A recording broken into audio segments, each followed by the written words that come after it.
Good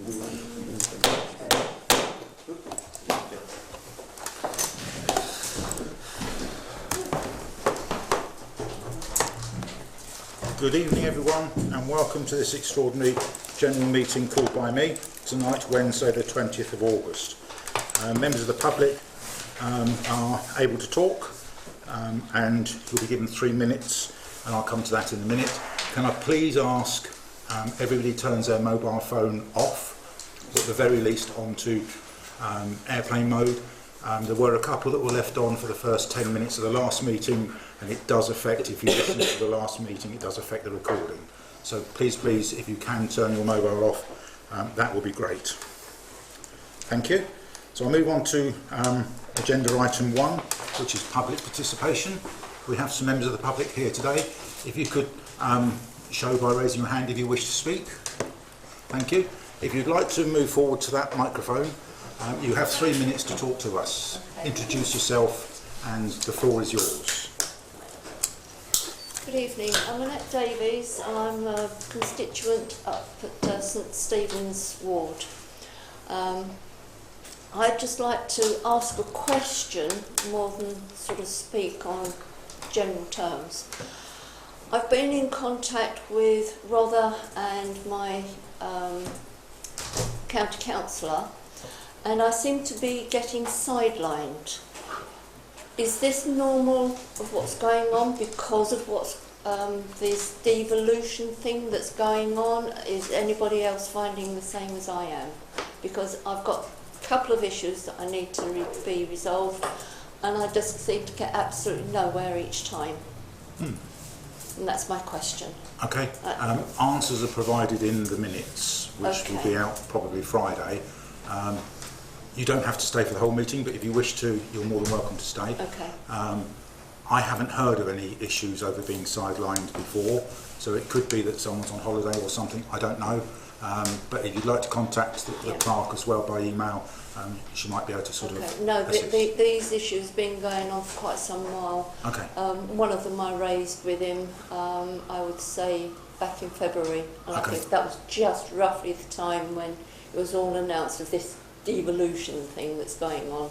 There really shouldn't be an issue because it is business as usual, so although it's just more business as well, so nothing should be stopping. Okay. So if that, it doesn't help, but if that paints a picture of where we are, everything is carrying on as normal, but we will see what we can do to try and guide you. Okay, lovely. Okay, thank you. Okay, I'll move on to item 2 of the agenda, apologies for absence. Do we have any apologies, please? We do. Councillor Hunt, Councillor Jacqueline, Councillor Hussain and Councillor Byrne are on holiday. Councillor Peters and Councillor Drayson have other commitments, and Councillor Carroll is working, but he'll try and attend if he can. Okay, thank you. Item 3 of the agenda, to receive declarations of pecuniary and non-pecuniary interests. Councillor Winter. Member of Rother District Council. Thank you. Councillor Timpey. Member of Rother District Council. Thank you. Move on to item 4, Chair's announcements. There's just a couple of things I'd like to say, and I want to say how absolutely brilliant Bexhill Day was last weekend. The quantity of people that were there was significantly more. It created a real buzz. All the organisations that were there were smiley, happy, thoroughly enjoying themselves, and hopefully it created some footfall for some other businesses that were along there. There were other things going on in the bandstand. The Albatross Club had music there, so it's not just what we do in Bexhill Day. Other organisations down there are coming on that journey with us. We've highlighted a few things that we can improve and make even better next year. There were 31 different organisations this year. Last year there were just over 20. So we added a third in 1 year, and that's the sort of thing that we should be looking to do as things evolve.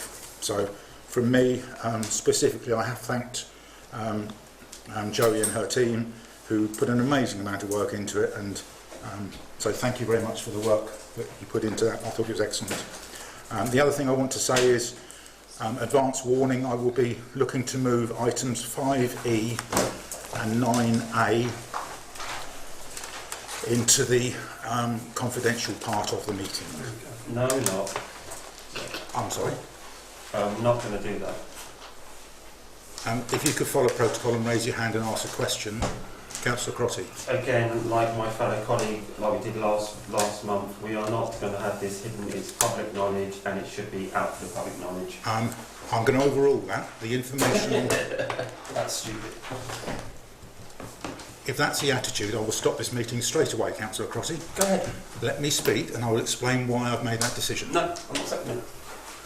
I think we should have a vote. I'm not voting on it. I think we should have a vote. Would you let me explain? No. So, can I offer a bit of advice? Yes, please. Thank you. So, obviously, the item on the agenda is in the public domain, and that was just to note and to give us authority to carry on with discussions. However, we have received more information that is commercially sensitive. It does include costs. Therefore, it should not be discussed in the public domain. That is sensitive. So, if you did want to approve the bits that are on the agenda in the public domain, that's fine. But there is information that cannot be discussed in public because it are costs that are sensitive. Fine. And the detail is headed from Rother District Council, confidential. If you'd let me explain, that was exactly what I was going to say. That is why I'm moving 5E into the confidential part of the meeting. 5E, what else, sorry? 9A. Why should that be? Because it's my choice to do so, and all will become clear over that. Councillor Pym. Yeah, I do share Councillor Crotty's sentiments when it comes to this subject and the lack of clarity there is for the members of the public to understand what we're discussing. However, I fully appreciate that if we are going to be discussing finances, and Rother District Council have asked us not to disclose these finances, I can understand that particular point. Yep. But it has to be said, we are discussing the future of Bexhill and the shape that this town council takes in the future. And sooner or later, the public are going to have to know what we're discussing, because we are going to be discussing items, services and buildings that are in Bexhill that either are going to go up to unitary authority and be controlled remotely from a higher level, or kept within the local authority with us. So, And they need to see this conversation we're having. But I quite understand if we got finances attached to it, there will be implications for our precept. just for clarity, and for members of the public who will watch this, 9E is only discussing items that were discussed at the last full council meeting, but with confidential information in there. There's nothing being done behind closed doors. If that's what people may be thinking about, it's not. But there is confidential information, and it says confidential on the detail that was sent to us. So I think it's absolutely right that 5E is put into a confidential mode. 9A will become clear to councillors when we get to discuss that under the correspondence bit, which I'm also moving. Okay, so we'll move on to item 5, which is Rother District Council liaison. Some of this is for noting. 5A is noted that we've now got the lease, and the land registry is going to be applied for on the 11th, and that will go to the next full council meeting. So that's progress. 5B, which is why there is a slight change to the setup tonight. I'm going to hand you over to our clerk to explain. Investigation has been carried out following the request to move full council meetings to the town hall. But if I can ask our clerk to explain that a little bit further, because she's got the detail. Yeah, so basically, to protect the well-being of the district council staff, they don't allow staff to stay past 9 PM to close their venue. And with the time that it takes to set up and take down the cameras, our meetings don't align with that. The setup and takedown takes quite a long time, and obviously with that is an associated cost. So if we were to book the venue out in line with how long it takes to set up and take down, we're looking at just over £200 per full council meeting. So there's that to bear in mind as well. Obviously, if there was room for us to stay later and take down and set up the cameras, then I will have those conversations and I can bring that back. But for now, I think it's best if we stay here while those conversations take place, because otherwise we might have to look into differentiating our recording setup and stuff like that.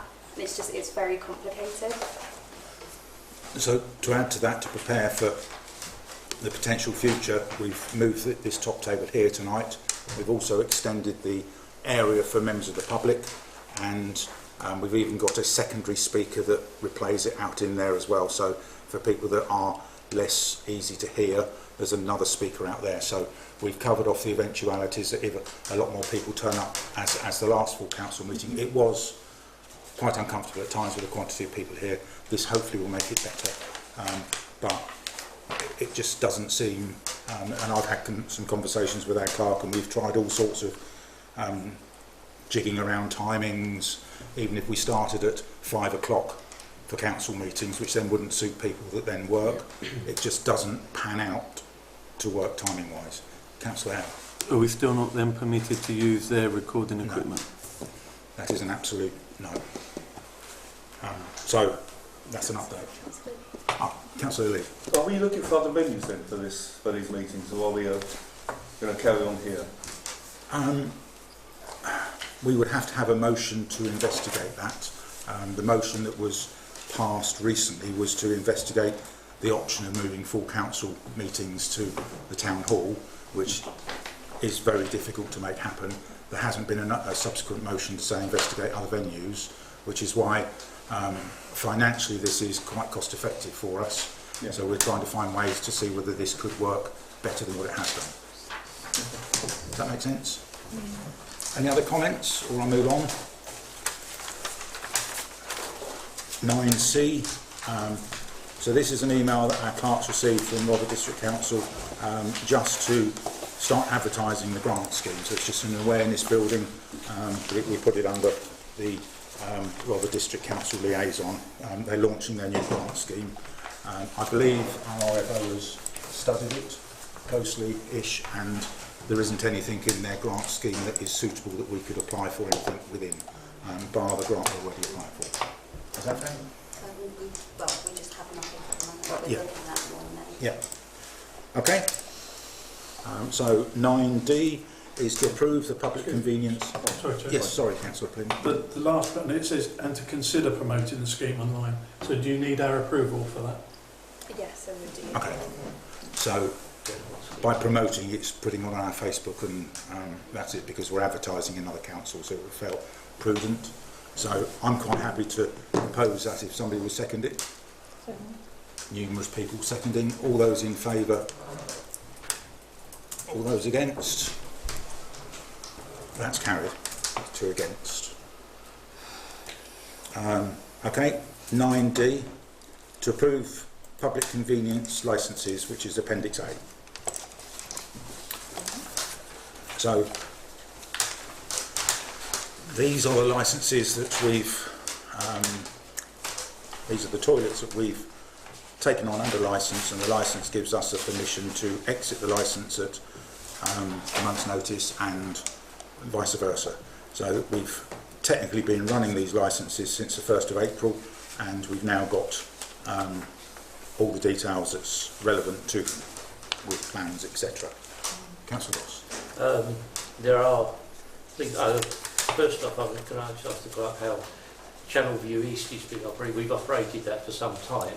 Was that just as a friendly thing rather than under a licence? That's a lease. That's a negotiated lease. Yeah, I mean there were a lot of comments we gave to the previous clerk on that. I've never heard anything back as to what happened with those comments. Yeah, that's actually something that I've chased up today. Okay, so with the leases in place? No, it's not. Yeah, it's not in place Okay. as of yet. I've asked them to send over the lease, so they will be sending over the lease. Okay, thank you.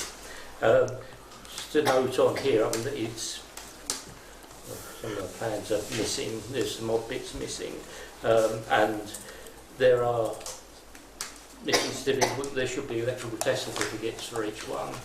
Should be a Legionella test. I mean, they've got a Legionella risk assessment which says they should have tests done, but there are no tests.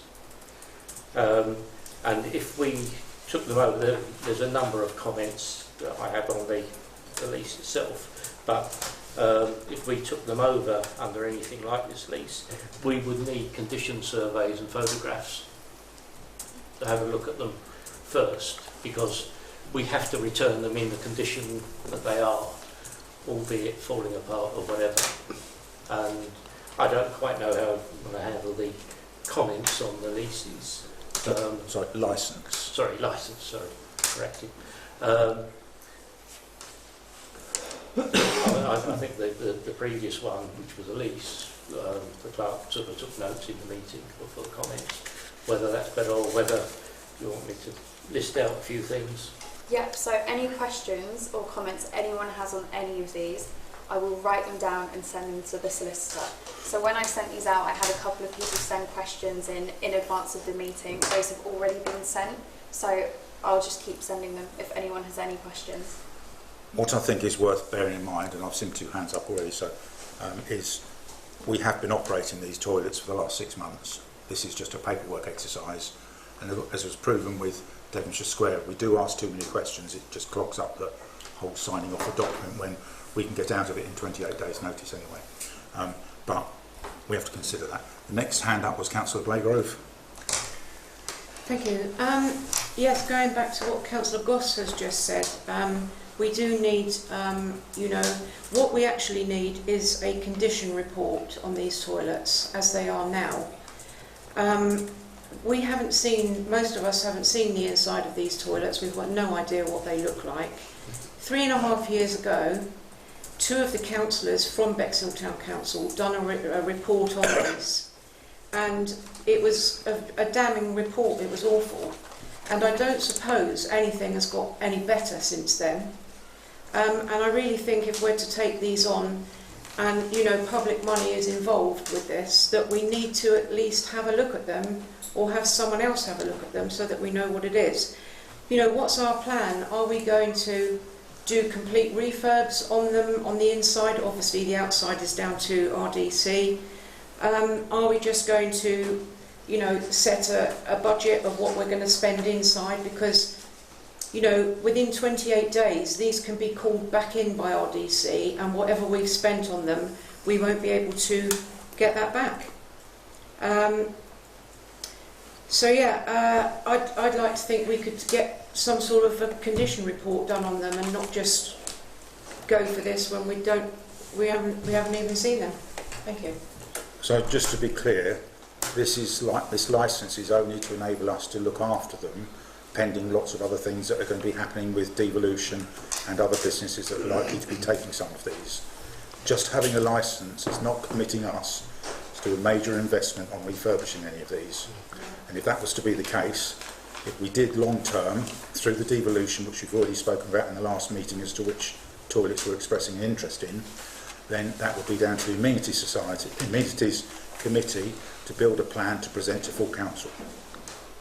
So we're not spending massive amounts of money. This is just purely because you have to have a document in place between us and Rother District Council. That's all. Councillor Crotty. Thank you, Chair. There's 2 things. One was about 5.3.2, energy efficiency for property or any EPC health licensor.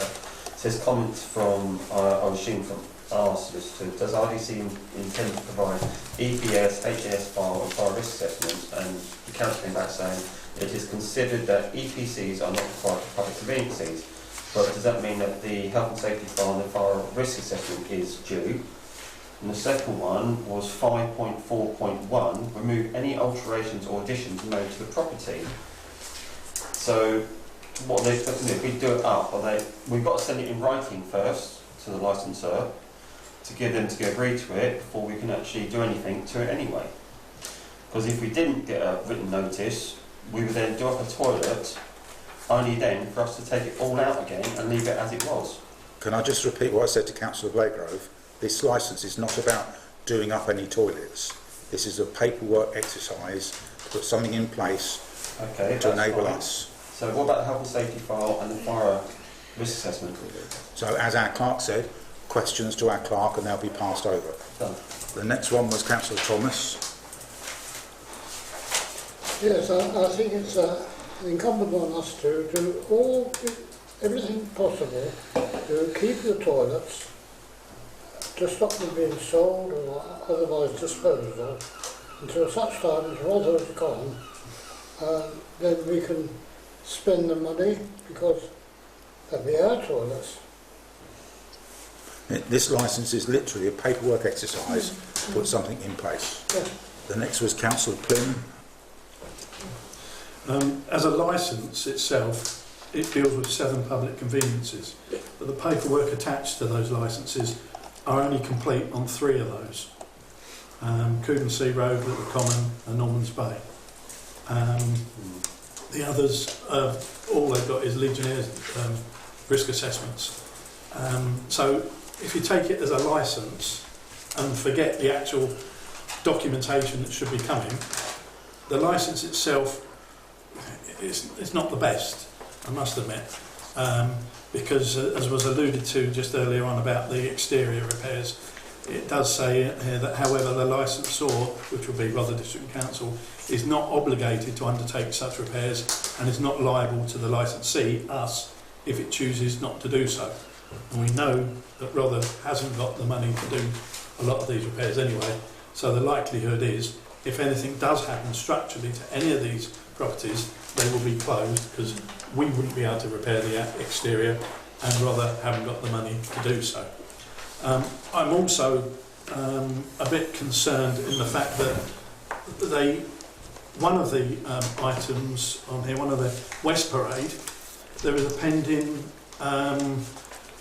planning approval for the disabled toilets, and this hasn't been picked up in this process. I had a member of public contact me and asked me about this, and they were concerned that they'd been given the go-ahead to raise funds to renovate the disabled toilet at West Parade, and they weren't too sure who the owner's going to be. Now, we should have been notified of this through this process, so somewhere along the lines Rother have failed to notify us that there was a planning application, an approved planning application, and the solicitors obviously hadn't picked it up either. And so I'm a bit worried that through the haste, through devolution and the scarcity of staff at Rother District Council, we may end up going through this process with a lot of missing paperwork and loopholes. I think it's a gigantic risk for us to go ahead without the paperwork all complete. So it's, I hear exactly what you're saying, but it's a risk we took back in March when we agreed to take these toilets on and clean them. So we've done that for the last 5 months, and as soon as you get the documentation in front of us, we're all saying, we don't like that, we don't like that, and we haven't had any issues so far. But it's not perfect, I accept that. Excuse me, Chair, I didn't say I didn't like. I said that the paperwork was missing. Yeah. If previously we went ahead on the basis that we thought we would get the correct paperwork. That hasn't been forthcoming. Okay. So consequently, I'm a little bit nervous about this process. Yeah, okay. Councillor Winter is next. Thank you. Whether it's a licence or a lease, it's a public building that the public use that we're going to be taking on temporarily, and albeit there will be no major refurbishments, there will be public money spent, and therefore it does need a schedule of conditions to protect ourselves and to protect Rother District Council, because we could go in and turn one of these toilets into a flat and say, well, that's how Rother gave it to us. That protects Rother if we've got a schedule of condition, and vice versa, it will protect us. So I cannot agree to this until I see a schedule of conditions on these 7 toilets. Thank you. Okay. Councillor Goss. Yeah, I mean, it's a licence, if it was a straightforward licence, just, BTC will clean the toilets and look after them, be fine, but they are putting responsibilities into here, like responsibility for the internal decoration. They want to recharge the building insurance to us. We shouldn't be carrying the building insurance, the landlord does that. There's a number of these things. I mean, I'll make some notes out and pass them to the clerk, but it does look as though for a simple licence for cleaning the toilets, they have tried to sort of shoehorn a lot of things in, which we had problems with originally when they wouldn't give us the freeholds, and I guess the problems are still there. Councillor Blagrove. Just for noting really, but approximately 2.5 years ago, RDC said publicly that the toilet at Coudency Road was a derelict building. That's how they referred to it. You know, okay, they're responsible for the outside of these buildings, but we could land up with some pretty hefty bills for inside. Particularly, it sounds like that one, and as I said, nobody's seen it since. So. Okay.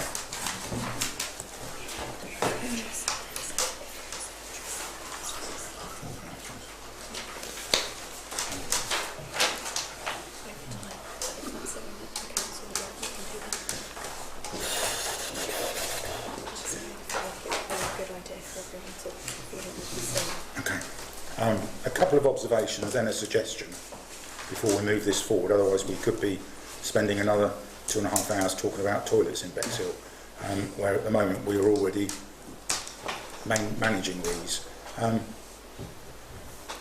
I do find it surprising that people are observing things that we may have to spend out on, but yet at the last full council meeting everybody expressed an interest in taking these toilets without any consideration over spending money. So I think we've gone inside a month to, we were nearly solving the toilets, and now we're back to, because we've got a licence that we can get out of inside a month, there are barriers in the way of potentially solving this issue. So that's a couple of observations from me. A suggestion is, if councillors would like to visit the toilets over a period of time, our clerk could arrange that, and we would arrange at certain times on certain dates for a visit to be made to each of the toilets. I hear what Councillor Winter said about a condition survey. One of those was done, which we had about 2 years ago. I wouldn't support doing that again because they won't be any better than what they were, so that's indicative of the condition they were then. Add that to a visit by all councillors who expressed concerns over it. That might be a way of solving this. In the meantime, any questions, any doubts you have over it, send them to our clerk and she'll pass them on to. So we've got two potential things. One is get all the questions you've got to the clerk to send them on, and potentially do a site visit. I will give both of you one more chance, one more opportunity to speak. I can't keep talking about it. Councillor Winter was next. Thank you. While I appreciate, we can all go visit toilets, none of us, in the utmost respect, are toilet experts or property building experts. And at the end of the day, it's public money. And yes, one was done 2.5 years ago, and yes, they haven't got any better. But that's not an excuse to say, well, we're not going to do one this time. We are taking on something on a licence, granted, that is public money, and we're just going to go, okay, well, we're just going to take a quick look and pop our head in the door in 1 month, 2 months, 3 months, 4 months' times when we've been, running it, like as you said, for 6 months. As Councillor Pym said, we took these on 6 months ago on the proviso that we would get all of the paperwork. We have not got all of the paperwork. We are still expecting a schedule of conditions. The properties, as we've heard, are dilapidated, and we are yet expected to take them on and be responsible for the finances of them. I cannot agree to that. Our clerk just wants to clarify something. Yeah, I just want to clarify, an organised site visit was not in place of getting updated conditions reports. That was just if the council was interested in going and looking at the conditions of the toilets, we could do that. We have actually done it before with sites like the allotments. We've done site visits, which I think the council found really, really helpful. Anytime you're looking to spend money on a property or a service, I think it is a really good idea to see what you are potentially investing in. So if that is something that you would like to do on top of receiving the condition survey, then we can arrange that. Let's not lose sight of it. This is just a licence that we can get out of inside 28 days. Councillor Pym was next. We have previous meeting identified the priority of items that we wanted to be transferred from Rother to Bexhill Town Council. Yep. Number one priority was the toilets. Yep. How quickly can Rother transfer the freeholds of these toilets to us? Therefore, we wouldn't have to go through this lease issue. because this lease could only last for about 6 months or a year or less than that if it could be done quickly. Potentially. Then our responsibility, we could do what the hell we want with them and we can renovate them when we want them without having to refer to this lease. It's a very valid point, and that will come up later on. So, Councillor Crotty. Thank you, Chair.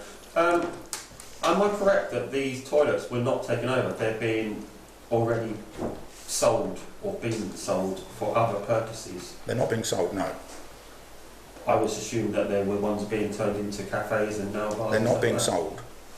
They're being leased. So we're not going to get them. They're being leased to another pet. Some of these and some of them aren't. So we're not going to keep them. We're not going to have the pet. Some we will, some we won't. So there's no point then, is there? Because Yes. if it's only for 6 months or so, it's saying the contract runs out in 2026. By that time, someone will have moved in there and done what they wanted to do to the property. So, you haven't been at all of the meetings, I accept that, so maybe a bit of background. The toilets that have been out for the option to lease or buy, but they're all leases with Rother District Council, some of those, there are options from organisations that will be creating their own businesses. I have read the report. Okay, well let me carry on. To enable that to happen, that organisation has got to apply for planning permission for a change of use. They've then got to do the works. Planning will take probably 8 to 10 months, if not a year. Then they've got to do the works. So we're probably 18 months away from those. So we've got to try and keep those open and pay for the cleaning of them. Otherwise, the toilets will be closed if we don't have a licence. And there are some toilets that are already shut. Like Councillor Blego said, that one in Cooden is shut completely. So There are issues with Cooden-Sea Road, which we'll come on to later on. So we're basically paying out temporarily until the new people take over it. You're absolutely correct. That's what was agreed in March. We agreed to take on and pay the cleaning to enable the toilets to open because they've been closed through financial issues. That's what this council agreed to do. And if we hadn't agreed with that, Councillor Crottier, I have to say they would still be shut, all of them. They're shut now, aren't they? No, they're not shut now. One, because there's issues within that which I've said we will come on to later. Councillor Winter. It's a very short, quick question, just to make it clear before we go to a vote. Will we be getting a schedule of conditions on these 7 toilets, yes or no? If you want to request one, that would need a motion. There isn't any requirement at the moment for us to ask for that because this is only a licence. I thought the clerk said earlier. Yeah, I can ask it as a question if they want to provide one. Thank you. It's not an option. If we did do a visit, we took our own photographs of everything and gave them to them and said, right, this is our record of the condition as we take them. In effect, it's not a professional... A letting agent move-in condition survey that we do ourselves. We could do that because there would be a major cost involved in contracting out to an organisation to do that condition survey, which, you know, all I think we've been interested in the past is opening these toilets for residents, not closing them, and we could end up in an adverse condition if we're not careful. So, the 5D does say to approve public condition licences. I'm reading the room that you don't want to approve these licences. You're going to send lots of questions to our clerk who will then forward them on. Councillor Timpey. Now, could I just ask, Chair, the toilets that we currently have and we are currently cleaning and the public needs to know that they're open and clean because of us, by not approving these licences, we will still continue to do that. Only if Rother would allow us to. Correct. Yeah. So by not approving these, my esteemed colleagues want these toilets to not be cleaned and not be available to the public. Correct. Right. That is a risk with No, that is completely incorrect. Point of order, that is completely incorrect. All we are asking for is safe toilets for the public. Yes, we want them clean, yes, we want them open. What we don't want is someone to go in there and use them and then the building collapses. That's what we don't want. We want the right paperwork at the right price. Okay. Not that we don't want them open, so I want that record corrected. Hang on. everything, Colin, you should know through the chair, not just raise your hand and speak. Absolutely. Well, I did raise a point of order actually, so. But you didn't give me the opportunity to give you that opportunity to speak. So as protocol. So the answer is we're not going to approve these tonight. We will defer it until the September meeting. That gives all councillors here tonight the opportunity to feed any questions into our clerk, who will then ask those questions. The agreement we have at the moment is only to pay for the cleaning up until the end of September. So prepare yourself for the September full council. We will have to decide whether we want to carry that on or not clean them when the toilets get closed. Sorry, point of order there. It all depends on Robert to actually give us the details we've been asking for so long. No. Yes. No. And Sorry. Robert, District Council, Councillor Crotty. the first times. Councillor Crotty, I will not have you, that's twice, you've answered back the chair. That's unacceptable. I said point of order. And you answered me back. That is not an acceptable behaviour, please decease. So the answer is we made a decision to pay for the cleaning for a period of time that expires at the end of September. We have to decide whether we want to carry that on and on which toilets. And that will be decided at the September full council meeting, which isn't long before the end of September. By that time, the answers to the questions that you're all going to send to our clerk should be back, and then we may be able to make a decision over the licence. It's two separate issues. It's the licence, and Councillor Timpey is right. If we don't have a licence, Rother could decide that we're not going to be given permission to clean those toilets, in which case they would have to close. Is that likely? I've no idea. But that could happen. So we've got the opportunity of solving this by getting the answers to the questions that you're going to submit, deferring it to the next meeting, where we will make a decision over how much longer we carry on cleaning the toilets. Where am I going to go? Councillor Earle, you haven't said anything about this, so I'll come to you. I understand there's a lot of questions to ask, and I understand that we want to get this lease right. That's how I'm reading the room.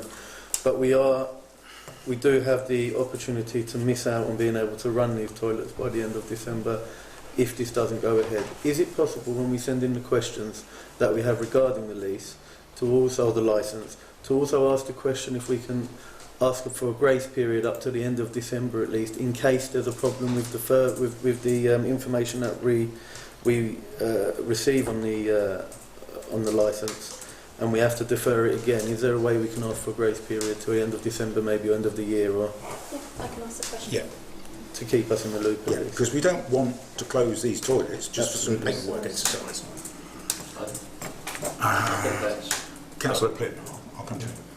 Yeah, I do hope that, as Councillor Timpey pointed out, I do hope that Rother do not take a drastic approach of closing the toilets down should we not go ahead with this. They have got a track record on this, because when we first sort of, looked at this and we didn't want to take licences, we wanted to take the freeholds, they went ahead and closed the toilets down. So it's quite a they've got history on doing that, so it's a bit worrying that they could do that again. Clear what the chair was talking about. There are two aspects here: the licence document itself, and the paperwork associated with it for each and individual one of those toilets. We know that's not complete, but the licence itself. Surely we can look at this and say, are we okay with this licence? And is there anything we would like to change in this licence? Because otherwise we'll be looking at this licence again when the rest of the paperwork's there. So is it possible then to consider just discussing the licence subject to all paperwork within each site being complete? I think that will most probably be a sensible way forward. Okay.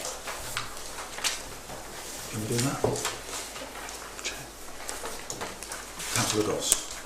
Well, I was going to say that I think Councillor Earle's comment there was in a sensible way of an extension, but at the same time I'd like to think that even if we can't agree a licence by September, because there are a few things that are onerous for us in there, that Rother wouldn't be that bloody minded to go and shut them down while we're paying for cleaning them, and we could just carry on.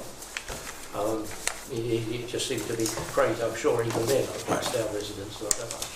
I'll stick my hand on the heart and say I think our working relationship with Rother is pretty good, and I would expect that not to happen, but I can't visualise what will happen at the end of September, but I really hope not. So, the licence itself, does anybody have any major objections? Forget the missing documentation, the licence itself. I've got two different types of them. I've got two ones and both of them are different in this. So I'm looking at the licence as appendix. That's the licence, isn't it? One of the properties that Councillor Potty is talking about is one where the solicitor has commenced. Okay. Okay, so it's this one that we're... It's A1I, isn't it? Yeah. So I've reviewed this and I really don't see anything too exceptional in here, forgetting the fact that some of the paperwork per site isn't complete. This is pretty standard stuff. Bearing in mind we can escape from it at 28 days notice, and bearing in mind if we don't do this there isn't another option bar devolution, which we'll be talking about later. So does anyone have any serious issues over this licence? I think the devil is sort of just in the detail that you've got to watch out. I mean, as I say, well, the red lines in a way are in the wrong place because they drawn it on the outside of the building. It should be on the inside at one point. They've also, they also want to recharge. Sorry, is that in the plans of the sites? Yeah, the plans of the site. So that can be fed back as a question or a comment. I'm on about this document, just the licence that's been provided that starts one. You've got to go through it line by line. It is pretty standard. It is literally a 3-page document that just says that we've got permission to operate them. The 422 is saying that the cost that we have to pay on demand for the cost incurred by the licensor for ensuring the properties against damage, destruction caused by an event or by a commercial or risk policy. The insurance policy should be carried by the landlord, not by us. I must be looking at a different document. I assume they were all the same, so I've just gone through and marked up one, and I'm sorry, one. Can the clerk please clarify to us which document are we actually looking at, because there seems to be some confusion. Two of my colleagues seem to be looking at a different document. Yes, Appendix A1 and Appendix A2 are what you are reviewing today. All of the other documents, the many documents, are just accompanying information. So them two? That's correct. Yes. Which is that? That's the Surrey Hills one. Okay. Yeah. One with the the Surrey plans. Hills one isn't a lease agreement. It's their comments on the lease agreement. I mean, I've got notes all over the Surrey Hills one as well. They're the plans, yeah. I mean, that's the bit I'm saying the red line should be inside and things like that. Somewhat, I think one hasn't got any plans. But So, we need to move this forward because... Excuse me, Chair, when you look at the Surrey Hills document, it's the report of the licence and their recommendations. It might be worth if I could read them out. On that item 8, next steps and recommendations from our solicitors. Yep. They recommend maintaining a schedule for regular inspection, cleaning and repairs. Am I right in saying that we are doing that at the moment? Yep, so that's it. Preparing budgets for utility costs, insurance contributions and maintenance. Yep. Am I right in saying we're doing that? Yep. So that's ticked. Retaining evidence of compliance, statutory requirements, i.e. cleaning logs, health and safety assessments. Am I right in saying we're doing that? So that's ticked. And reviewing any proposed internal changes with the licensor before proceeding.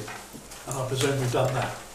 So we have ticked all their recommendations on that. Yeah. And that, I think, speaks volumes from us as a town council as to how seriously we take our responsibilities of running the toilets. Particularly when you consider the actual disrepair they're actually in. And I think all of us can't wait to get our hands on the toilets and the freeholds so we can do them up to the standard that we've done Devonshire Square. Yeah. So, in effect, we've ticked the 4 concerns that Surrey Hills have over the licence. So with that in mind, accepting some of the missing documentation in the packs and some questions that you have, is there any reason why we cannot pass that acceptance of the licence that's been provided? No. Councillor Thomas? No. Can we propose it? If somebody wants to propose it. Yeah, I propose we accept them. Okay. Do we have a seconder to accept that?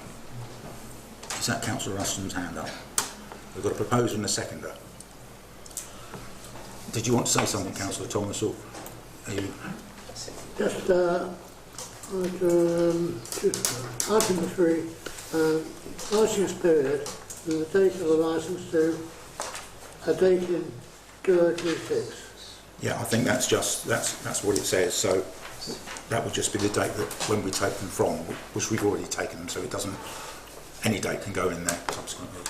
That was the end of the licence. Okay. It's open Okay. for flexibility. Yeah. Did you hear that? That was the end of the licence date, which was left open for flexibility, because it depends upon when you sign the licence from.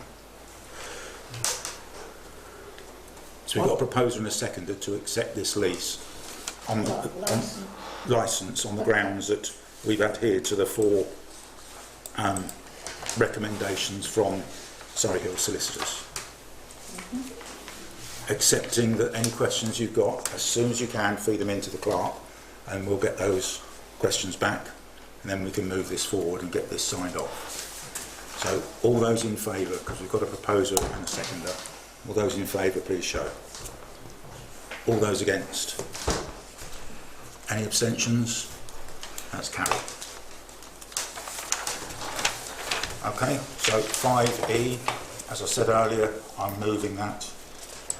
Item 6 is a carryover from the last full council meeting, which is to consider reappointing Mulberry as our internal audit services. We have to do it every year, so Councillor Pym. I propose we go ahead with appointing Mulberry as local authority services for the 3rd term. Any seconder? Councillor Earl. All those in favour, please show. All those against? Any abstentions? That's carried. Item 7 is a carry forward from the last full council meeting to consider collaborating with the Bexhill Chamber of Commerce to create a map of defibrillators in the town. Little bit of background, there are various maps, but the maps that there are around don't have defibrillators on there, but there is a map that shows the defibrillators, but it's not in accordance. It's a simple thing to do, and it's something that we could quite easily work with them, and it's collaborating with other organisations to make that happen. Councillor Baygrove. So a quick Google search will bring up Defib Finder UK, and every single one, and with all updates right up to the one Memish has got, are on these maps. And they're all quite clearly there. Yeah, but it's probably not on a Bexhill Council map that we've already done and the Chamber of Commerce have already done. And if you need a defibrillator, you're probably not going to go onto Google. So it's a way of just collaborating and making it clearer. Did you have your hand up, Councillor? I was going to say that, so these places where these defibrillators are, they will be put on the town map? Yes. This did come about because Mr Matthews had an incident at the town hall and went into the town hall, and the people on reception didn't know where the defibrillators were.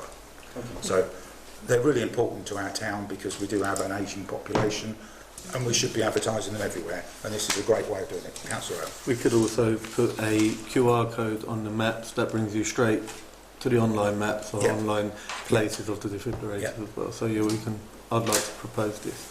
Councillor Ruston. So just playing devil's advocate a little bit, once we produce a map and it's printed, you can guarantee that it's going to be out of date in the next week or so. Yeah. It's great having a map. You say you're not going to Google to where your nearest defib is, but tell you something, if I needed it, I certainly wouldn't be looking on my door for a map. No. Surely we may be better off promoting the sites which are online and so on, that are always live and updated, rather than printing something that, to be honest, alright, you might have a look, but when you need it, it's either gone or it's not working. At least the ones online, they do message you every month to confirm that your defib is checked, is online, and it's accessible. Okay. Councillor Winter. Thank you, Chair. The maps Councillor Baygrave have got there are actually produced by the British Heart Foundation in conjunction with St John's Ambulance, and they save our clerk a lot of time because they do it for you. They update it for you, they remove them for you, they add new ones for you. And as Councillor Ruston just said, it will be out of date within a week. Okay. So, I think we should just signpost perhaps to that one or another one or whatever, instead of reinventing the wheel. It's already there by a professional body. Okay. Councillor Prim, have you got your hand up? Yeah, I was just going to echo the same thing there.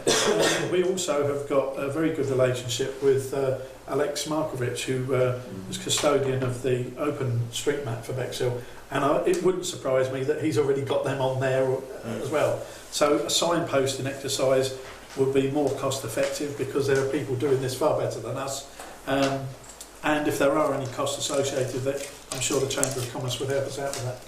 So to deal with this, maybe it's to ask our clerk to contact the Chamber of Commerce and give feedback from what people have said today and see what can be done.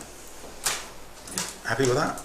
I'll put that forward as a motion for the clerk to contact. I need a seconder. Councillor Plim, all those in favour of that, please show. Sorry, can I have some specific right? Yes, Thank you. that our clerk contacts the Chamber of Commerce to feedback from the discussion at the EGM meeting with regard to defibrillators in Bexhill.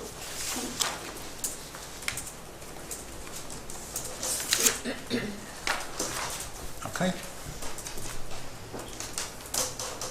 Moving on to item 8, motions from councillors. Councillor Lee, I shall hand over to you because 8A is your motion. Okay. The motion that I wanted to put forward, it's not really complicated. It's a simple matter of having a convex mirror installed at the junction of Cantlip Road and Sea Road.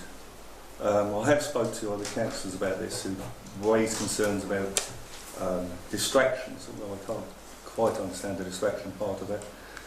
The problem with that road and many others around the town is crossing the road when you're in a wheelchair, when you're in a or disabled or elderly people, you cannot see up the road because the cars that are parked along the Sea Road. There is an existing lamppost in a perfect place, absolutely perfect, it's ideal. I've looked into the cost of these mirrors, they range between £30 and £60. Installation obviously would have to be looked at. I can't see any real health and safety issues with it because you've got things on lampposts that have been there for years and haven't fallen down. And it would be a great help. Plus, it's one of these things I'll be bringing up at my meeting on the 26th, and I'm sure there'll be other places around the town that could really benefit from these mirrors to help people cross the road safely. Okay. Anybody like to comment? Councillor Prim? Could I just make a proposal for an amendment on that? Where I'd like to propose the installation. You could take a leaf out of Councillor Thomas's book and put on there, I would like to investigate the installation, because I don't think this is going to be as easy as we would want it to be, because I honestly think that once you get to Highways Department, you'll probably get... If I may, that is one. Yeah. That is one thing I will be contacting Highways about to see if it's possible to get one put up there. So if you want to reword this, that's fine. Through you, Chair, there'd be no need for you to do that because the clerk will be able to do that. So if you put a motion forward to investigate, because technically a councillor shouldn't be doing the investigation, we have officers to do that. You raise the issue, so really the motion is to investigate. Right. Councillor Thomas. I'll second that because that's where I live. And Even without a wheelchair, you take your life in your hands crossing the road there. So I'm happy to second the motion. Okay, so I think it does need an amendment to say I would like the clerk to investigate the installation of, because to start with, the pole doesn't belong to the town council. There's rules and regulations over highway. I'm not an expert, no one here is an expert around highways, so it would be for our clerk to investigate it. So if you could amend that to, I would like the clerk to investigate the installation of. Yep. You've got a proposer and a seconder on that amendment, which is pretty much what you've said. All those in favour of that, please show. That's carried unanimous. Thank you.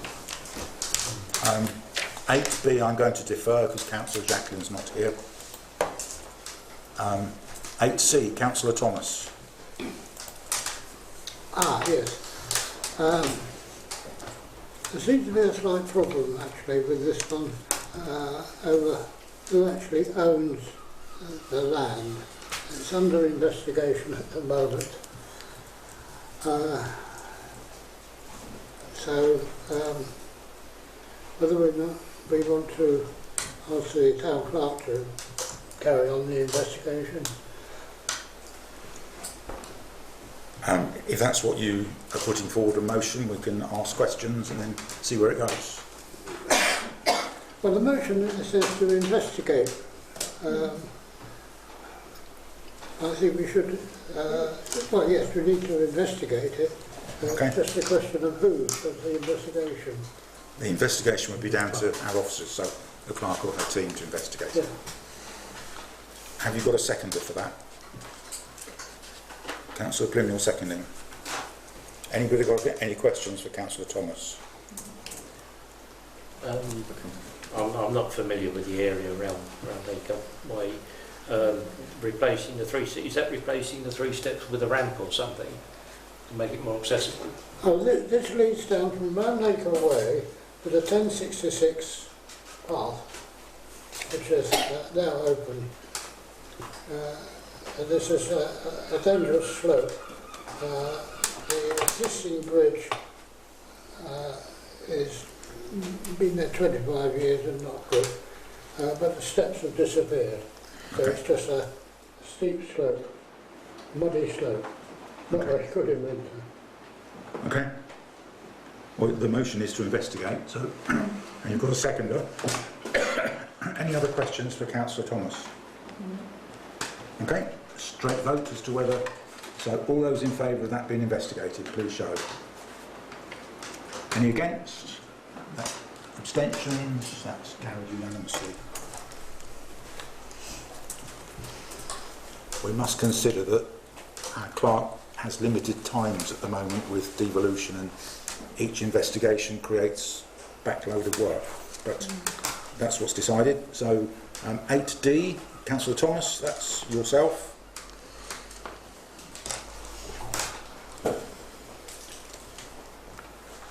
The pathway leads from, as it says, from Glenley Park Road to Turkey Road. Now, there is a waste bin in Turkey Road at the junction of the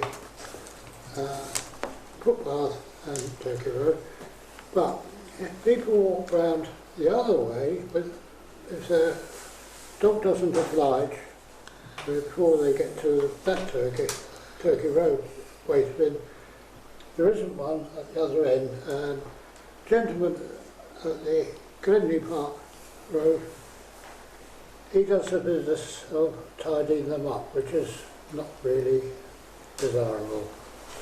So he wants one at the Glenley Park junction with the footpath. So you're asking for us to investigate installing another dog bin? Then we'd have to empty the dog bin as well, because it would be one of the house. Councillor Winter. Thank you, Chair. I agree with the sentiments, and I would like to see a lot more dog bins in this town, but if we install a dog bin, I believe, and I stand corrected, it's rather that we'll have to arrange for it to be, the waste to be collected, which incurs an extra cost to Rother District Council. So I don't, as nice as it sounds, and like I said, I want to see a lot more dog bins, they do incur a cost to Rother District Council. So I don't know how feasible that would be within law. Okay, Councillor Baygrove. So, as Councillor Winter said, you know, there's a lot of roads and, you know, we could have a lot of bins, etc. But as a dog owner and a dog walker, I don't find any hardship because the bins are, you know, you don't ever have to walk very far to find one. So if there's not one in that alleyway or that road, there soon will be. And it's really not a hardship to carry them around. I do tend to concur with that because most dog owners have bags with them and they carry it along until the next bin.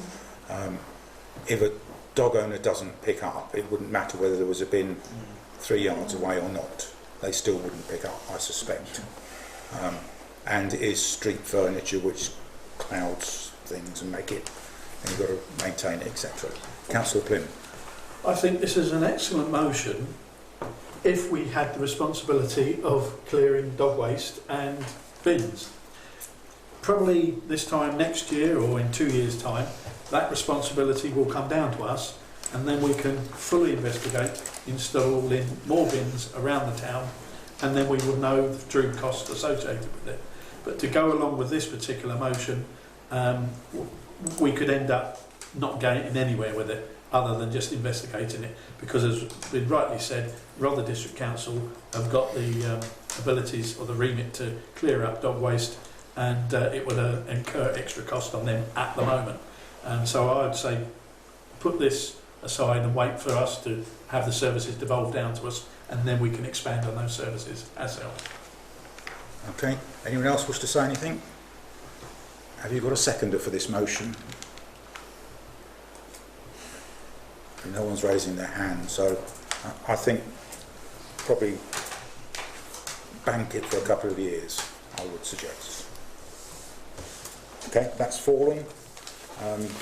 8E, Councillor Thomas, that's yourself.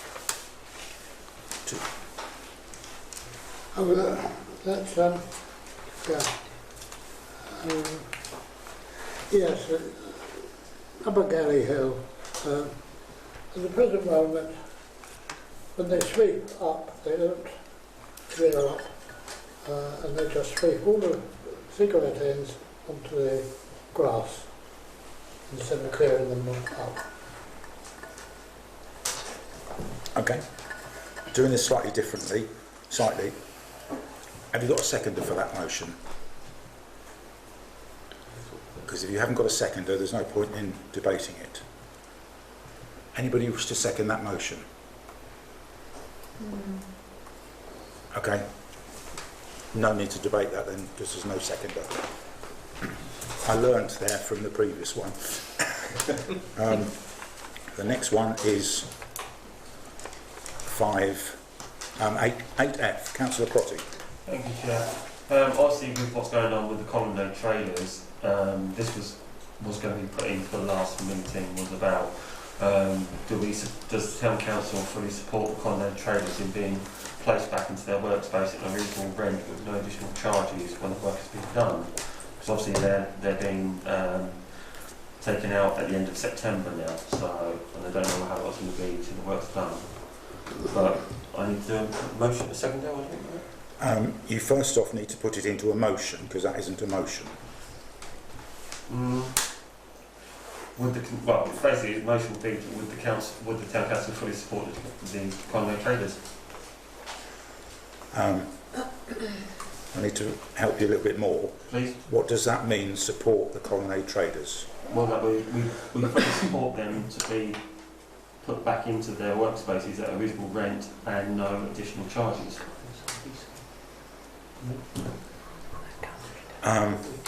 Or we just support them as Bexhill Town Council can do. I can't tell you what to do, but we can't dictate any of their terms and conditions of any future leases. No, okay, we support the sentiments. What would you like us, what would you like the motion to do? I would let Councillor Will Winter say was that we support their sentiments about where they've been put back. Going back into their workspaces at a reasonable rent with no additional charges added on. We can't do that. No? We can't, because we don't own the lease. Whilst I have great sympathy for what's going on, the town council don't have any power over a commercial landlord. So we can support, and it's right that we should want to support the colonnade because it's a valuable asset, but we have to be really clear what the support is that you're wanting to put forward. Right, okay. Yeah. Thank you. Clark's going to ask a bit of advice. So, when the whole North Eye situation started, the town council made a resolution of the council's opinion, which was to oppose the use of the North Eye site. Are you proposing something similar? So the council has a corporate body opinion that the colonnade traders have the support of the council? Yes.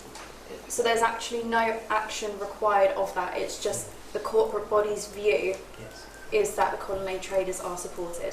Thank you. Yes. Excuse me, Chair. What Yes. does that actually mean? I'm not sure. No.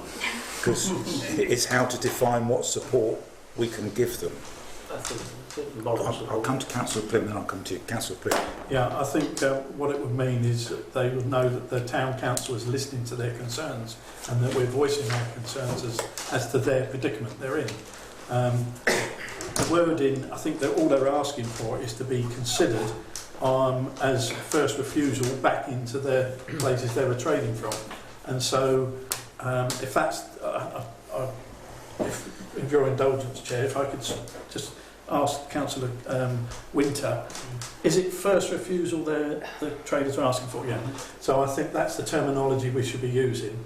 We fully support the colonnaders' attempts for first refusal back into the colonnade or something like that. It's very difficult to get a motion going on the top of your head like this. But I fully understand we can't talk about at a reasonable rent. No. Who are we to talk about reasonable rents? It's not ours. No. We can't talk about no additional charges No. because the expectation is there will be additional charges because there is work being carried out to the building. Yeah. And so you can't put that stipulation in there. But all they're asking for is to be asked back first. No. And that's what we should be supporting. Okay. Okay, I'll come in later on. Councillor Goss. I was only going to sort of suggest modifying it to town council will offer moral support to them. There's not much more we can do really. Yeah. I think it's very difficult because my understanding of all of this, and there's a lot of misinformation flying around Bexhill with regard to this, and it's a very, very difficult situation for everyone, but there is a process for any lease that you submit your intention to take that when that lease becomes available, and you tender for it, and there's nothing to stop anyone tendering. So maybe the answer is they can't be given first refusal because they could put a first refusal in it and they would offer to pay £1 a week. And if Rothers say we're going to give them first refusal and they put in £1, that's unreasonable. And it is a tender process that Rother go through. So we have to be really careful. Even if we say first refusal, we have to be aware of what we're trying to support, which is whatever they put in, they would be first, which would be unreasonable. Because if they put in for £1 a week, say, as a first refusal for the tender for that lease, then they would get it for £1 a week. So it's really difficult. On that basis, Chair, they will then be refused. Yes. So they've got the right to refuse. So both parties will have the right to refuse. So all they're asking for is to be asked first. Yes. Come back, and this is how much it's going to cost you. Okay. And then they make that decision. Councillor Goss. But I would have thought that Rother will be going out and saying, okay, these are for rent at £2,000 a month or whatever. Yes. Do you want it, or do we put it on the market? That's first refused. Yeah, that's first refusal, not them suggesting a rent. They follow a tender process. They make it available and somebody Yeah, tenders it's not for really a it. tender, it's an offer. Councillor Timpey. Yeah, I'm sure everyone on the town council knows that Rother District Council put out frequently asked questions and answers, and the reason they can't be given first refusal is because there has to be a fair process, which you already alluded to. and the sentence, while existing tenants will not be given first refusal, we will consider the good relationships and excellent track record of the existing tenants when new lease applications for the refurbished colonnade units are assessed. How fairer can you be within the law? And so, as far as I'm concerned, the question has been answered. First refusal does not come into it. No. Councillor Redgrove. I think the sentiment is very nice that Andrew has brought this up this evening. I also think that this is RDC business, and the colonnade, we have no bearing on it. I think it doesn't matter what we say, or what we wish, or what we hope, or what we support. What's going to be is going to be. And we all wish them well. I certainly do. Yeah. But the outcome is going to be rather interesting, I think. Okay. Councillor Thomas. Yes, I agree with Councillor Baker. I don't think we should, as a corporate body, support them. We support them as individuals. Yes, as Councillor Timothy has explained, yes, you can't give them first refusal. Councillor Pym. Then How we'll move about on. this? Bexhill Town Council are extremely concerned that the traders' efforts to negotiate a return to the colonnade with Rother District Council, and we sincerely hope that it concludes with a happy outcome. Merry Christmas. We've got to raising our concerns, and we hope that they're concluded amicably. I think it's a very reasoned debate tonight, and I think we all realise that we really can't do that much, bar be here for them. It's how we put that into words. Which is what my motion was. That we're concerned, and we hope it settles amicably. I think it's not really a motion, though, as such, is it? Because a motion is to carry out an action, and that's just a statement of our support. I know where you're coming from. Would the town clerk prepare a motion of support for the colonnaders in the effect that we are concerned with their ongoing dealings with other district council, and we hope that they come to an amicable conclusion? Yes. Bear with. That's what I was trying to say. But you're right to bring it to this meeting, and it's right to discuss, but there are limitations. I'm just waiting for the clerk. Yes, so let's just wait for, see what the... It's a lot of pressure.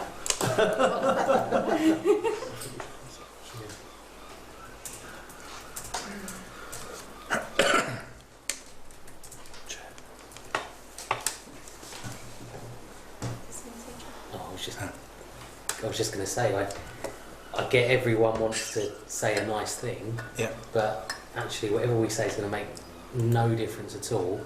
And would the council do this for a business that had a private landlord and made that, or is it just because it's with Rother? And I just think that it's not a level playing field. It's because it's against Rother that we're speaking out. But if Joe Bloggs' tool shop was kicked out by someone else, we wouldn't even think about it. What would the normal would be that if you had a lease, you would use your solicitor to deal with Rother's solicitors, and no one would know about it. Yeah. But because there's four and it's at the forefront of... If we could maybe influence or do something, I'd agree, but we can't do a thing. So what words have you managed to... Right, feel free to amend. I've got, it was resolved that the Town Council has well wishes for the colonnade traders and hopes for an amicable result between the colonnade traders and Rother District Council. Excellent. Yeah, well done. Thank you. That shows we've That's debated exactly it. what I was about to say. Okay. I will put that motion forward. Thank you. Right. Councillor Pym's proposed that. Do we have a second? Lots of seconders. As an amendment. To As an the amendment, Yeah. All those in favour of those lovely words? Against? Abstending? Right, moving on. 8G, I'm deferring because Councillor Jacqueline isn't here. 8H is me.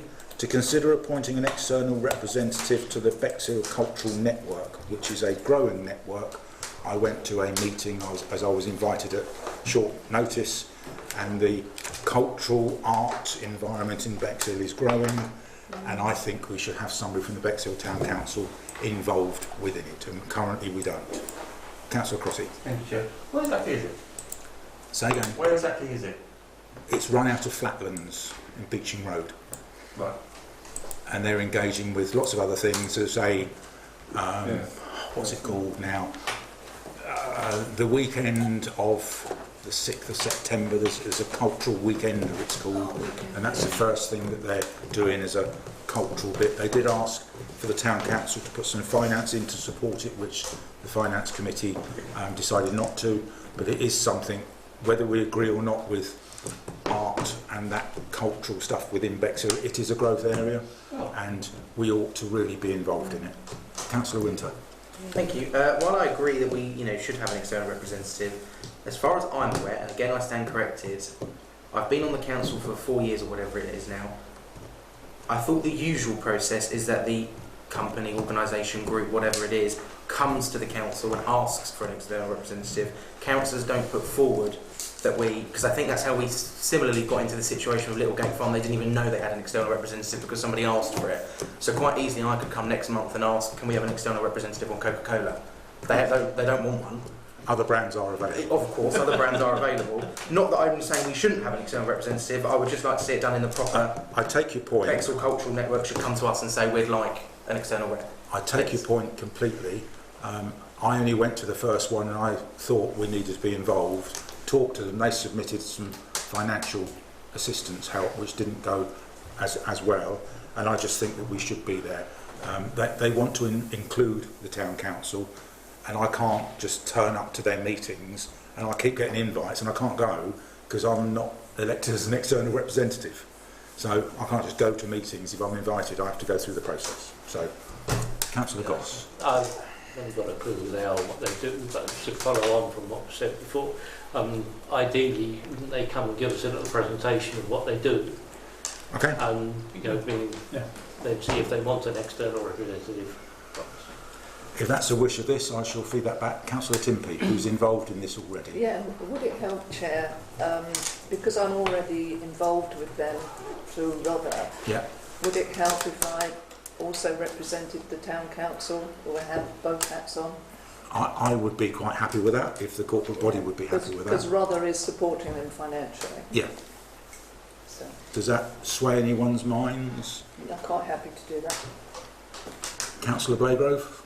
I know you put this through for us to debate, and then you mentioned yourself had been there, and that you can't go there unless you are it.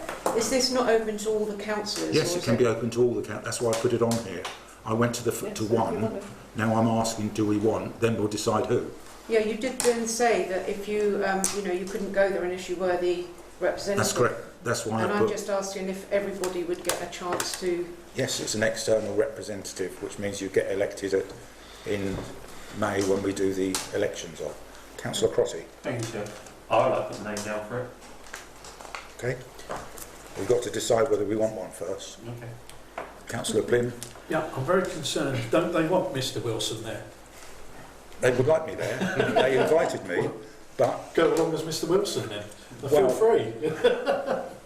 it's but fair. I take the point. We really need them to come to us to ask us to go. But if we have somebody already as a council here, I'm sure that in the interim period of them requesting a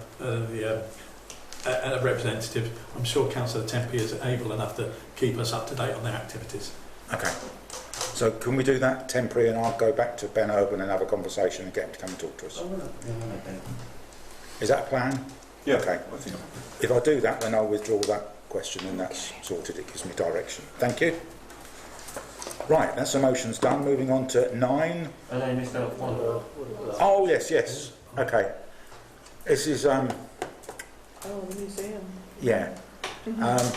We need to build a relationship, so I've put that on there for a brief discussion, which might come up later on.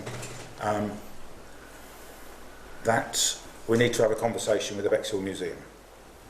And whilst I've put to agree that I or Deputy and the interim town clerk makes contact, I don't think that's right. I think it should be that we request the interim town clerk makes contact with the Bexhill Museum, because I think it's an operational decision and I should have thought a bit further about it rather than putting the chair or deputy chair. Councillor Pym. Yeah, I think this is one of those, very similar to the previous question, but also something that will be picked up during devolution, because the operation of the museum, you're dealing with at least 3 different aspects of it. The services they provide, will they go to a higher authority to manage, or will they be left to the local town council to deal with? The site, so will the freehold come to us as a local town council, or will that go to unitary authority? And then the contents, who are extremely valuable, some of those contents. Would they go as custodians, would they go to a unitary authority, or would the town council, whose local artefacts they are, be custodians of those historical items? So it's a very difficult one, and not one really that we could answer now. And I don't even think the museum knows how to answer it now, because the devolution process hasn't looked at that particular aspect yet. No. So I think it's one of those where we have to keep mindful of what's occurring when it comes to devolution, and by all means make sure that the museum knows that we would like to listen to them should they have concerns. I think that's where I'm coming from, Councillor Pym, is that we should make contact and create an engagement plan with them so we know and they know what's going on. Yeah. Through you, Chair, I don't think there's any need for us to make a plan. Let's wait for them to come back to us until things are ready. Okay. I'll withdraw that one then. I'll put it in for discussion. Is that what everyone thinks? Okay. All right. Moving on then to correspondence. You've seen the email from, because our part 9A, 9B is the email from our MP, who again, he was there at Bexhill Day. He's everywhere. I think he's doing a great job for our town.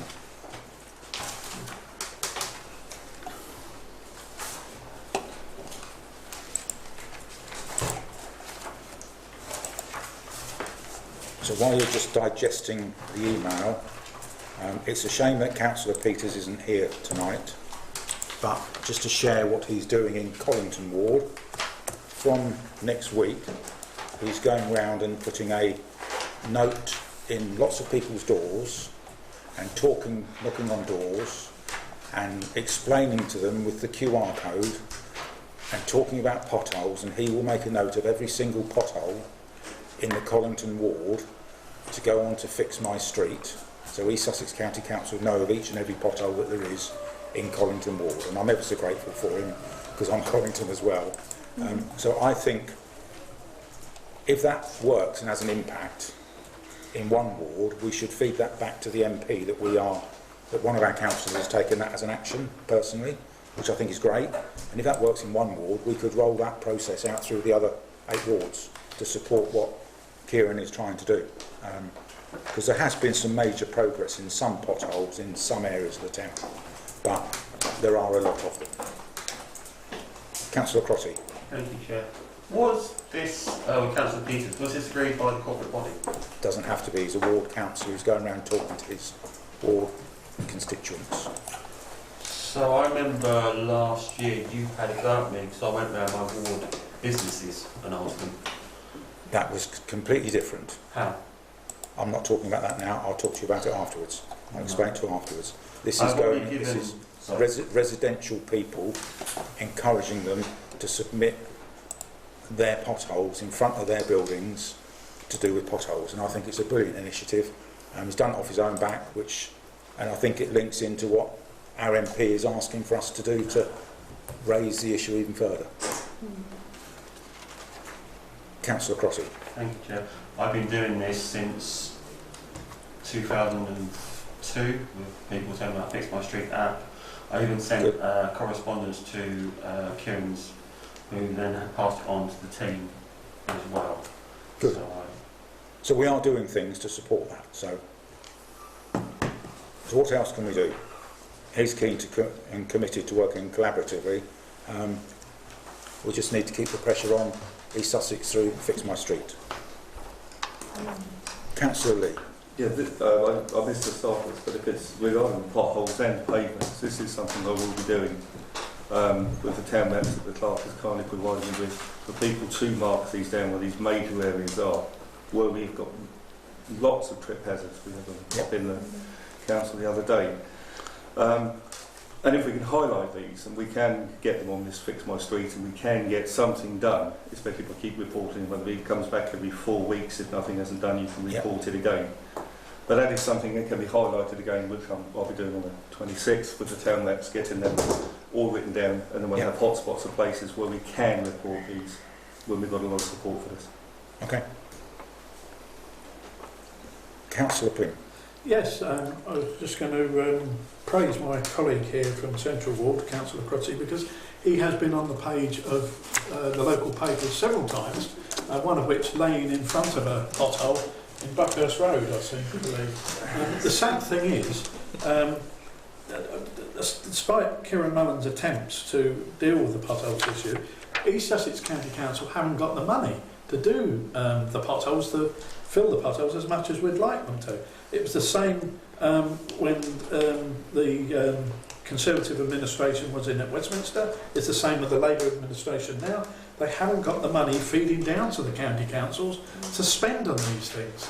So I fully endorse Dr. Kieran Mullen's attempts to this, and I really do hope that he manages to find some money from county council so they can spend on this, because we're all concerned. Good luck to him. Okay, good.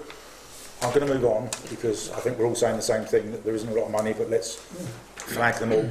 Councillor Thomas, because it hasn't said anything. Councillor Thomas? Yes, and to say the government hasn't got the money, years ago you could road fund licence, and that more than covered the cost of repairing the road. But the government decided that they'll regrettably, we live in a changing world. take the money, Yep. and now they allow potholes, whereas 60 odd years ago there weren't any, hardly any potholes. So we've got the worst of both worlds. With relevance to Kieran Mullen's email, it's let's log as many as we can, let's move on and let's get them all logged, and that's as best as we can do. So, I was just going to say that there was actually 2 potholes filled in Western Road the last 2 days in the evenings. I personally thanked Ian Hollage for sorting out the Town Hall Square roundabout, because on that final bit by the entrance to Sainsbury's on that corner, it was terrible. But it's been half fixed. It's better than nothing. It's better than what it was. So there is progress. We just need to keep on the case. Councillor I Doss. don't know whether too much excitement, but I did notice today Buckhurst Road has been marked out with chain issues and that, as though they're going to relay it. They did that in Birkdale as well, and it's still, well, the paint's worn away, but they haven't done it. But they might be doing this one. If no one objects, I'm going to move on. I think we know what we've got to do. Let's do our best to make it happen. 9C is the update on Coombe Valley Hospital, which has been sent out. I think they're pretty good at keeping us informed of what's going on and when and where. So, okay. That completes number 9. Sorry. You didn't talk about 9A. No, I put that off to the closed meeting. That was in one of the 2 that I'm moving. So, item 10, questions from councillors and future agenda items. To receive, there weren't any questions at the last meeting. Receive questions and future agenda items, please. Councillor Crotty. Thank you, Chair. The question I would like to ask is why on 4 separate previous occasions, when apologies have been offered, that Councillor Wilson had accepted the apologies of other councillors while refusing to accept mine. This feels like I'm being singled out by the Mayor, Councillor Wilson, in this instance, and I ask that he explain himself. Sorry, can I give a bit of advice? So the questions from councillors' item is questions for me to answer.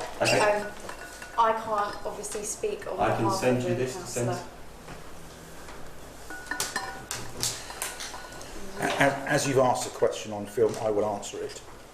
As chair of meetings, I'm entitled to ask questions, and 2 of those 4 occasions you didn't attend, and yet you had stood on that committee, and I was asking the question, do we accept it? It's a chair's, I'm entitled to ask any committee, any full council, it's for the full council to accept that apology for absence.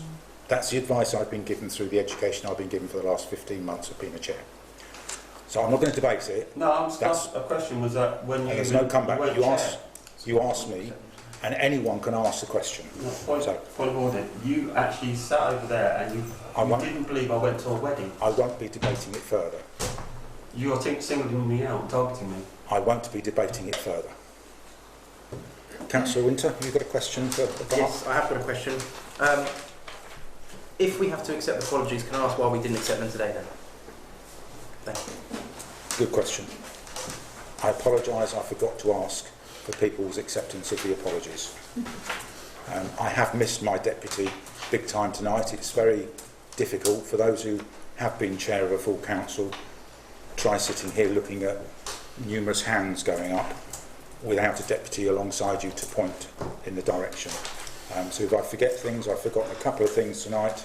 I apologise to anyone that I have missed out, and I apologise for not accepting the apologies tonight. That was my error. Councillor Plym. Yeah, a question I'd like to ask is regarding devolution. We've spoken, we will be speaking at great lengths about the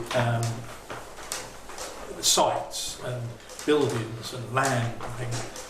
Are we any nearer to knowing what services are going to come down to us? Because they will have a cost implication, some of these services. Okay. Any other questions? To consider new risks to be added to the risk register. Anybody have any risks that they want to add to the risk register? No hands going up. So at that point, at 8:03, I'm going to close this part of the meeting. Thank you very much.